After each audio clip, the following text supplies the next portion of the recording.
Hello everyone, my name is Shrija Mukherjee and the chapter that we'll be learning today is called The Book That Saved the Earth by Claire Boyko. Claire Boyko was a famous author of many children plays and she was also very well known for her period plays.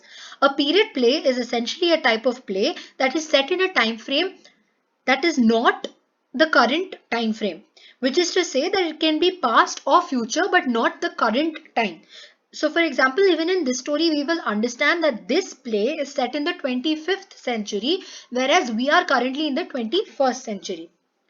She gave her entire life to her passion for literature in her career as a children's playwright. Some of her famous works include The Crybaby Princess, a play, Children's Play for Creative Actors, a collection of royalty-free plays for boys and girls, etc. Alright, so now we know that this is a play, so there are different characters who have different dialogues and different roles to fulfill. So this play is based on an attack on Earth by Mars. Therefore, the people in Mars are called Martians and the people on Earth are called Earthlings. So the first character here is the historian. Historian is a 25th century human being. She belongs to Earth. Then there is think tank. Think tank is the commander in chief. He is a Martian. Then there is apprentice noodle. An apprentice is a person who works under somebody to learn the work that they are doing. So here noodle works under think tank to learn the kind of work think tank is doing. So obviously noodle is a Martian. Captain Omega, Lieutenant or Lieutenant Iota and Sergeant Oop, all three of them are Martians. Together they are known as the space crew and they are the ones who are actually on Earth and they are checking the things out on Earth. Alright, so based off this background knowledge, let us proceed with the first scene. The first scene is set in the 25th century and it is in the location, the Museum of Ancient History, Department of the 20th Century on planet Earth. So the curtains open with the historian welcoming everybody to her department. Her department is the curiosities of the good old far off 20th century. She is sitting in the museum and she explains that the 20th century was also known as the era of books because the people in the 20th century had a book for everything. They had a book about anteaters, they had a book about Zulus. Now, Zulus is an ethnic group from South Africa. They had books that taught people how to do something, why to do something, when to do something. There were books that educated people. There were books with pictures, there were books with punctuations, which is to say that books were a very important part of the lives of the people in the 20th century. However, the strangest thing that a book has ever done was it saved the earth from a Martian invasion in the year 2040. So in 2040, Mars planned to attack Earth, but there was one particular book that saved this attack. The historian makes us take guesses. Is that book an encyclopedia? Is it a book from space? Or is it a secret file found from space? But she doesn't tell us what that book is and she points the attention of the audience towards a historiscope. A historiscope is basically a device that shows elements of the past or the history. Now, in the historiscope, that is in the projector, the rest of the play happens. What we see on the screen is a conversation between the great and mighty think tank and apprentice Noodle. Now, great and mighty think tank is shown as an extremely powerful, boastful and proud person. He is known as the ruler of Mars and the most powerful and intelligent creature in the entire universe. Now, Think Tank and Noodle are talking about their plans of attacking Earth. Now, Think Tank says that the people of Earth are very ugly because they have very small heads, whereas the people in Mars have balloon heads or very big heads which make them beautiful. Further, he also says that Earth is such an insignificant place that he cannot even remember the name of the planet. And therefore, if he invades Earth, it will only benefit the people of Earth. Now, Think Tank asks Noodle to talk to the space probe. Now, the space probe is a department which is looking into the time of attack on Earth and he asks Noodle to make sure that they are able to invade or attack Earth before lunch. Noodle does exactly as he is asked to do. Alright, now moving on to scene 2. Scene 2 is happening just a few seconds later and now this scene is in this Mars Space Control and Centerville Public Library. This is a library on Earth. In this scene, we see three Martians, that is Captain Omega, Lieutenant Iota, and Sergeant Oop. They are in this library, or together they are called the space crew. They are looking at different books, catalogs, and drawers, and they are very confused. Noodle, from his device, he is able to see the space crew and he explains that to Think Tank, and Think Tank asks him to immediately make voice contact with them, that is to reach out to them by talking to them. Now all these three people from the space crew say that they haven't been able to figure anything out. The books that they hold in their hand, they say that it is the most peculiar or weird thing that they have ever seen. They even try to make guesses about what this entire place is. They say maybe it's a storage place or maybe it's a haberdashery. A haberdashery is a place or is a shop with clothes, dresses and small pins. One of them even takes the book, places it on his head and says that these books are hats actually. Now since they were so confused, they asked the opinion of Think Tank. Think Tank, after closely looking, he is convinced that entire library is a refreshment stand. A refreshment stand is a place where food is stored, and he says that these books are sandwiches. Now he describes a sandwich, two slices of bread with some filling in between. And he says that a book looks exactly like that. There are two ends of the book and in between there are pages which look like bread and filling inside. He says that sandwich is the staple diet of the earthlings. Now, because he wants to confirm what he's saying, he asks them to eat the sandwich. Now, all three of them don't want to eat the sandwich, so they start telling each other to eat it. Now, finally, Sergeant Oop eats the sandwich and he does not find the sandwich tasty at all.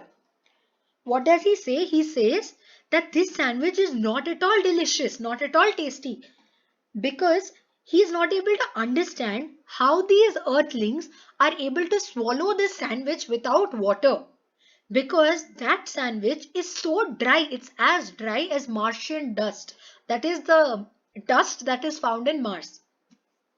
Now Noodle has been watching this entire thing, so Noodle interrupts in between and he says that he has a very insignificant or not so important idea. When Think Tank asks him to tell his idea, he says that from what he remembers, he had watched a lot of films. And from these films, he remembers that these books are actually not eaten, but they are communication devices. That is, they give information. The Think Tank is like, yes, that is what I was about to say next. And he asks people, the space crew, to listen to the book, and he calls those books communication sandwiches.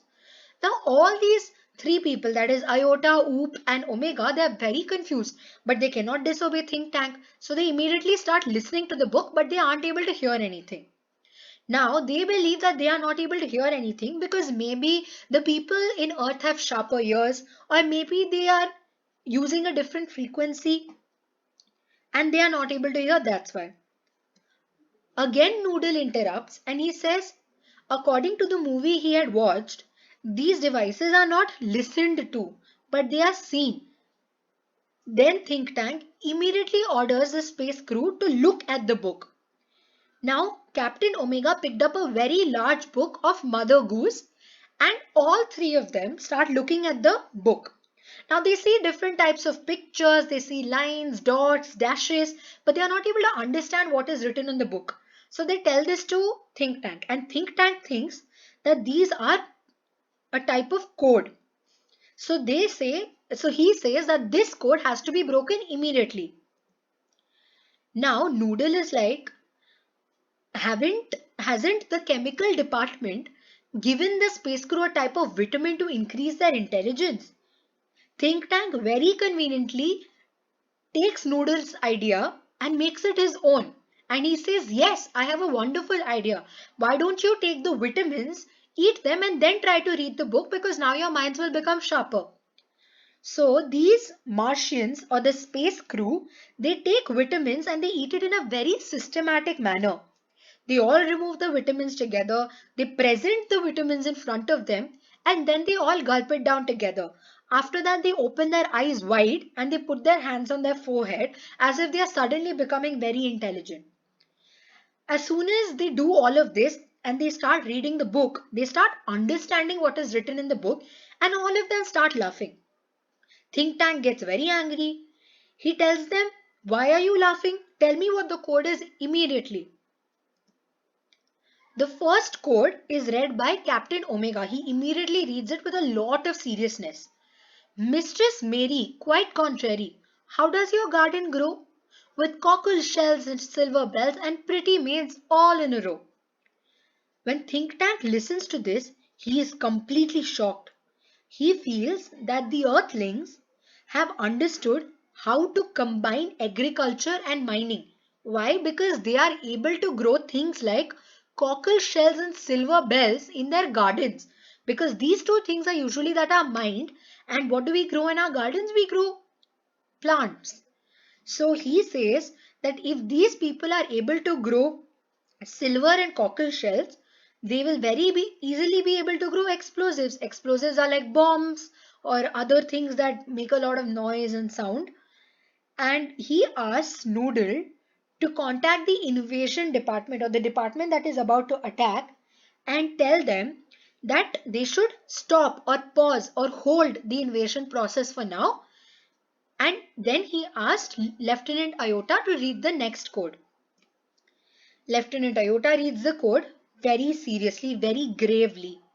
"Hey diddle diddle, the cat and the fiddle. The cow jumped over the moon. The little dog laughed to see such sport, and the dish ran away with the spoon." Now Sergeant Hoop finds this to be ridiculous. That is very funny. He starts laughing. But Think Tank gets very anxious. He gets alarmed. Alarmed here again means shocked. He says, "Look at these people of the earth. They have taught their cats how to play an instrument. They have taught their cows how to jump over the moon. And they have taught their dogs how to have a sense of humor. Now, this is a very high level of civilization that the people of Earth have reached. Now, he says that he will not be surprised if Earth suddenly launches an interplanetary attack with a military of cows, because these cows know how to operate in space, right?" He immediately asks Noodle to again talk to the invasion team and tell them that there will be no attack today because they are learning such different and weird things about the earth. Finally, Sergeant Oop reads the third code. "Humpty Dumpty sat on the wall. Humpty Dumpty had a great fall. All the king's horses and all the king's men cannot put Humpty Dumpty together again." After Sergeant Oop reads this code, he says, "Oh, there is a picture of Humpty Dumpty also here." And Think Tanks immediately asks him to show the picture. But Sergeant Oop is very hesitant, or he's not willing to show the picture.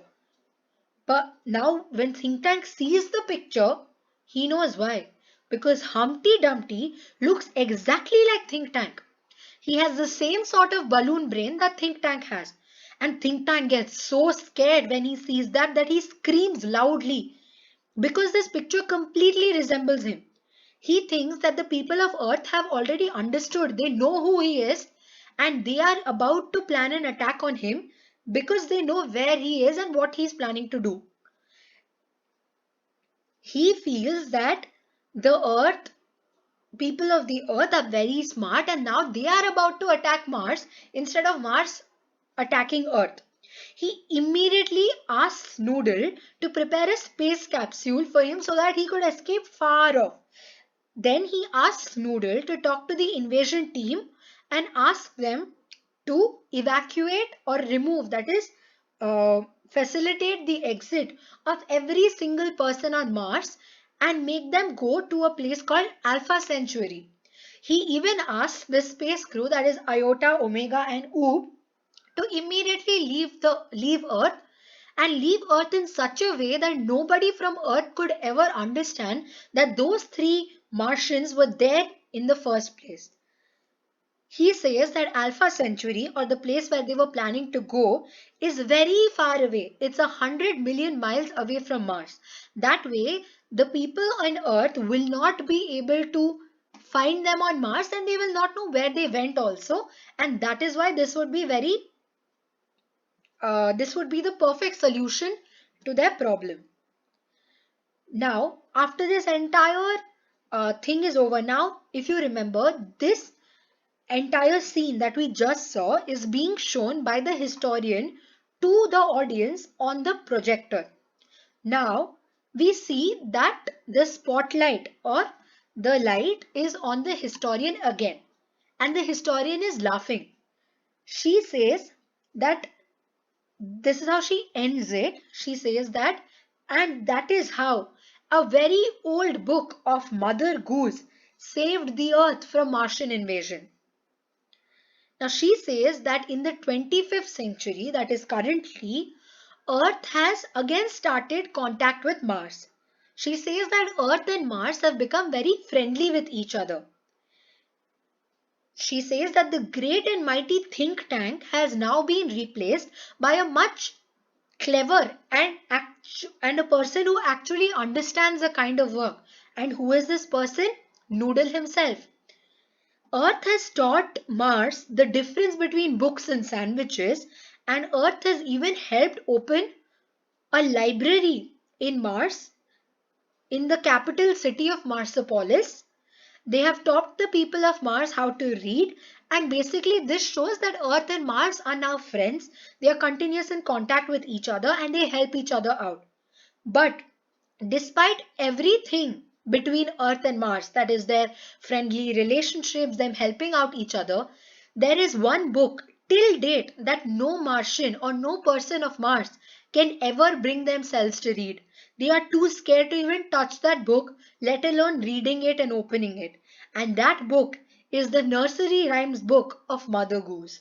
And with this, the entire play ends and the curtains close. So from this play, we learn that this is a very fictional or something very imaginary that has taken place in the future. Now, this future is 400 years later. Maybe in future, Earth and Mars will be able to contact each other. Maybe the people in Earth will be able to find life in Mars. Now, this is something we do not know yet, but there is always hope for such discoveries to happen. So with that note, I hope you all have understood the lesson, and thank you so much for watching.